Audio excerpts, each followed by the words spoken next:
Donald Trump নিজের স্বার্থ ছাড়া কিছুই বোঝে না, জনসেবা সম্পর্কে তার কোনো ধারণা নেই বললেন মার্কিন প্রেসিডেন্ট নির্বাচনে ডেমোক্রেটিক পার্টির প্রার্থী কামলা হ্যারিসের রানিং মেট টিম ওয়ালস। ফিলাডেলফিয়ায় নির্বাচনী সভায় কামলার উপস্থিতিতে এসব কথা বলেন তিনি।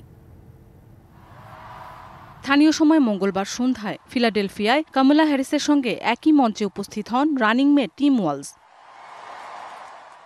নির্বাচনী ভাষণে রিপাবলিকান পার্টির প্রেসিডেন্ট প্রার্থী ট্রাম্পের কঠোর সমালোচনা করেন ওয়ালস। দেশের প্রতি অঙ্গীকার ও হোয়াইট হাউসে ট্রাম্পের আগের রেকর্ড নিয়ে প্রশ্ন তোলেন ওয়ালস।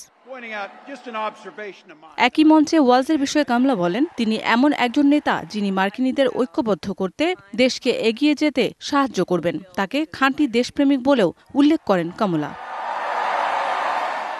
অন্তত 10,000 দর্শকের সামনে কামলা হ্যারিসের সঙ্গে একই মঞ্চে যখন ওয়ালস এসব কথা বলেন, তখন মুহুর্মুহু করতালি বেজে ওঠে। প্রেসিডেন্ট থাকার সময় ট্রাম্প ইচ্ছাকৃতভাবে মার্কিন অর্থনীতিকে দুর্বল করেছেন বলে অভিযোগ করেন মিনেসোটা অঙ্গরাজ্যের এই গভর্নর।